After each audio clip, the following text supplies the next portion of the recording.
में अवगाहन करने वाले सभी भक्तजनों के लिए शुभकामनाएं।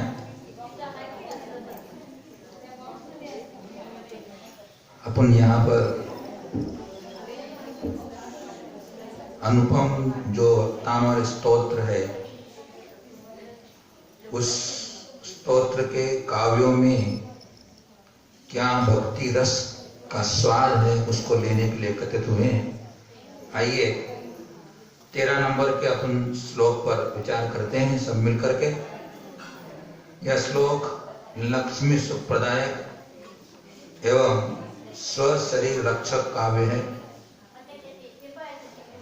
वक्त्रं कते सुर नरोरगनेत्रहारी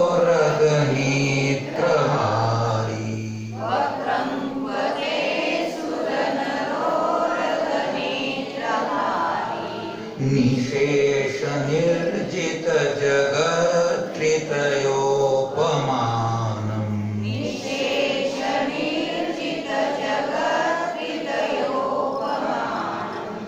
बिम्बं कलङ्कमलिनं क्व निशाकरस्य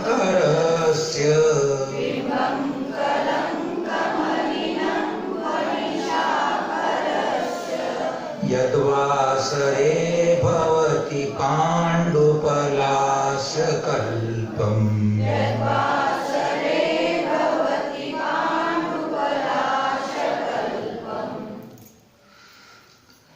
पिछले काव्य में मातुंगाचार्य भगवंत ने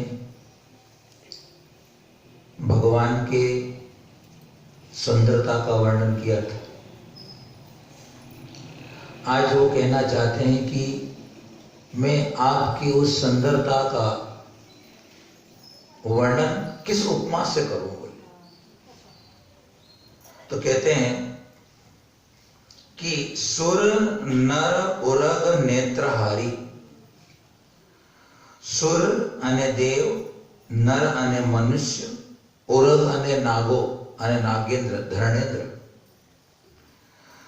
देव, मनुष्य और नागों के नेत्रों को हारी यानी हरण करने वाले, और जगत त्रय, तीनों जगत की, जगत त्रय है तीनों जगत की निशेष यानी संपूर्ण, उपमानम उपमाओं को निर्जित जीतने वाले। तीन लोक में जितनी भी उपमाएं हैं उन उपमाओं को आप जीतने वाले हो। ऐसे आप सौंदर्य के सिंधु हो बोले आप। तो क्या हुआ? देव, मनुष्य और नागों के नेत्र को हरण करने वाले और तीनों जगत की संपूर्ण, निशेष यानी संपूर्ण उपमाओं को जीतने वाला ते यानी आपका, वक्त्रम को आपका मुख कहां, कैसा मुख है उनका? तीनों लोगों के जीव नेत्र को हरण करने वाले हैं। अर्थात ऐसे आप सौंदर्य वाले हैं, ऐसा आपका मुखमंडल है कि सबके नेत्र आपकी ओर एक टकटकी लगाए देखे रहते। और आपके उस मुखमंडल की उपमा देने के लिए कोई ऐसा पदार्थ ही नहीं मुझे दिख रहा है, क्योंकि सभी उपमाओं को जीत लिया है आपके मुखमंडल ने। तो एक उदाहरण दे रहे हैं, बहुत सुंदर उदाहरण दे रहे हैं कि कलंक मलिनम, तृतीय पंक्ति में कलंक से मलिन निशाकरस्य बिंबम। निशाकर कहते हैं चंद्रमा को, रात्रि को करने वाला निशाकर, निशा ने रात्रि, कर ने करने वाला। तो कलंक से मलिन चंद्रमा का बिंब को कहा? यह चौथी पंक्ति में यह अने जो पांडु पलाश कल्पम, जो यद वासरे, चौथी पंक्ति में यद वासरे, यद यानी जो, वासर यानी दिन में, वासर कहते हैं दिन को, तो जो दिन में पांडु पलाश कल्पम भवति, पलाश के पत्ते के समान, कल्प यानी समान, पलाश यानी जो टेसू के फूल लगते ना, जब होली आती है तब लाल लाल रंग के, उसको पलाश का वृक्ष बोलते हैं, है ना, जिसका लाल रंग बनता है, लाल रंग बनते से बुढ़े हुए उसके फूल होते हो। तो कह रहे हैं कि पलाश के पत्ते के कल्प ने समान, पांडु ने फीका भवती हो जाता है। मानदुंगा आचार्य कह रहे हैं कि लेखनी के धनियों की परंपरा निभाने वालों के लिए मैं आपको, आपके मुख को चंद्रमा कैसे कह दूं? बोले क्या जितने भी लेखक कवि होते हैं ना, तो किसी को अगर मुख की अगर उपमा देना हो तो क्या बोलते हैं? उसका मुख तो चंद्रमा के समान है ना।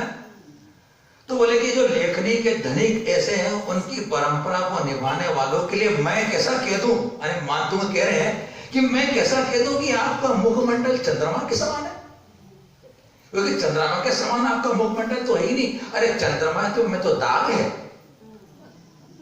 और वो ऐसा होता है कि जब प्रातः काल होता है तो फीका पड़ जाता है, रात के दिन तो चमकदार होता है, लेकिन जब सुबह होती है तो वो फीका पड़ जाता है। लेकिन आप तो ऐसे हो कि एनी टाइम जब देखो तब आप तो हमेशा उज्जवल जजल, अपना शांत प्रशांत और नेत्रों को हरण करने वाले हमेशा ही होते हैं। इसलिए मैं मुख की उपमा आपको चंद्रमा से नहीं दे सकता हूं। ऐसे आपका सौंदर्य है, आपका मुखमंडल है कि उपमा रहित है। 14वें नंबर का श्लोक, जो आदि व्याधि नाशक काव्य है। संपूर्ण मंडल शशांक कला कलाप,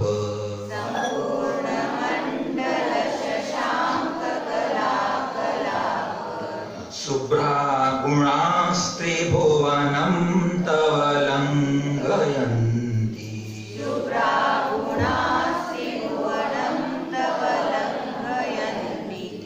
ये संस्थितास्त्रिजगदीश्वरनाथमेकम्,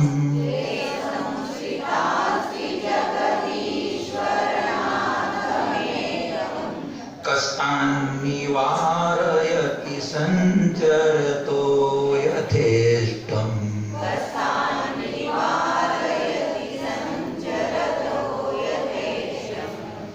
अभी तक पिछले जितने भी काव्य अपन ने पढ़े हैं, जो भी भगवान की सुंदरता का या शरीर का वर्णन किया है, वे सब व्यवहार नहीं से किया है।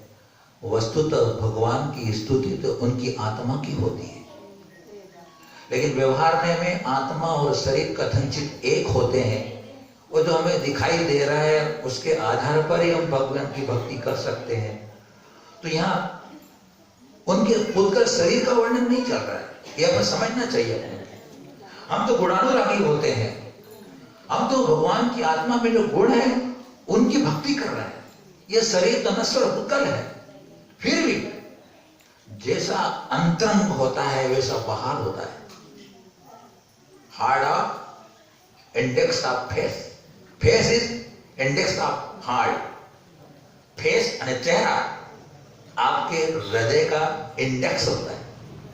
आपके हृदय में क्या है वो आपका चेहरा बताता है ना। इसलिए कह रहे हैं कि चेहरे का मतलब भगवान का अंदर के गुण भी इतने महत्वपूर्ण और महिमा बनता है, ऐसा कहना चाहते हैं। आइए कह रहे हैं यहां पर कि आपके संपूर्ण मंडल शशांक कला कलाप, संपूर्ण ने पूर्ण, शशांक ने चंद्रमा का मंडल, संपूर्ण चंद्रमंडल की कला, कलाओं का समूह, कला माने समूह, कलाओं का समूह, कला माने समूह, पूर्ण चंद्रमंडल की कलाओं के समूह के समान। नीचे की पंक्ति में, दूसरी पंक्ति में, तव अने आपके शुभ्र गुण उज्ज्वल गुण त्रिभुवनम लंघयन्ति, तीनों लोकों में उल्लंघन कर रहे, तीनों लोकों का उल्लंघन कर रहे हैं। अब भगवान के वास्तव में गुण की चर्चा कर रहे हैं यहाँ पर मानतुंगाचार्य देव कि आपके गुण चंद्रमा की कलाओं की कांति के समान उज्ज्वल ऐसे जो गुण हैं वो तीनों लोकों में उल्लंघन कर रहे हैं, तीनों लोकों में व्याप्त हैं। तो बोले ऐसे कैसे व्याप्त हो गए? बोले तो कहते हैं जगदीश्वर, त्रिजगदीश्वर, तीनों जगत के स्वामी, तीनों जगत के स्वामी हैं लोकेश्वर। ये यानी जो एकम नाथ, जो एकम माने अद्वितीय नाथ का संसिता आश्रय ले लेते हैं, जो अद्वितीय नाथ का अद्वितीय स्वामी का संसिता, संसित ने आश्रय, संश्रय ने आश्रय, आश्रय ले लेते हैं, उनका आलंबन ले लेते हैं, उन्हें यथेष्ट संचरतो इच्छानुसार, स्वेच्छानुसार, यथेष्ट ने इच्छानुसार संचरतो विचरण करने में,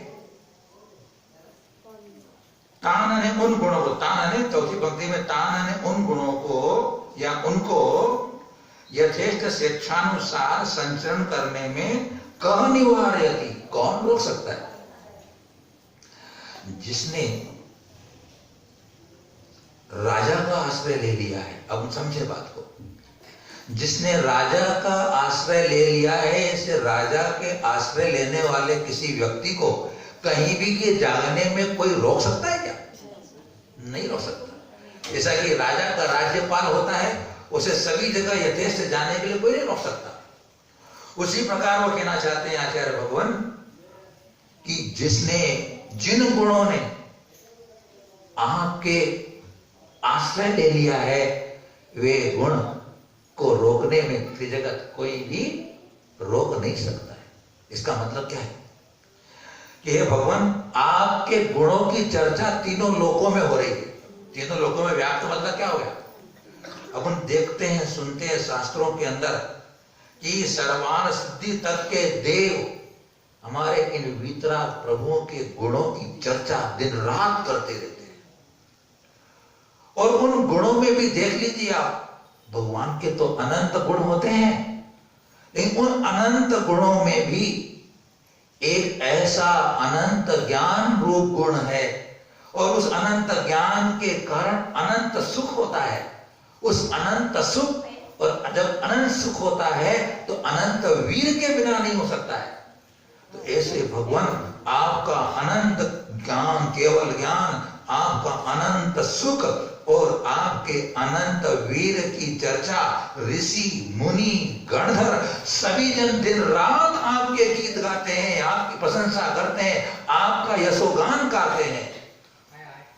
और जिसने ऐसे तीन लोक के नाथ का आश्रय ले लिया हो, उसमें किसकी सामर्थ है जो कि उनके गुणों की यश कीर्ति को गाने वाले को रोक दे?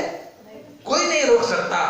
जब राजा को, सामान्य व्यक्ति को नहीं रोक सकता है, तो आपके यश तो यश है, आप तो महायशवान हैं, उन्हें कोई नहीं रोक सकता। ऐसे भगवान के अनंत तुष्ट गुण की स्तुति इस श्लोक के माध्यम से भगवान की है। ओम नमः। आप सबके लिए मंगलाशीर्वाद। आइए आज के पुण्य करता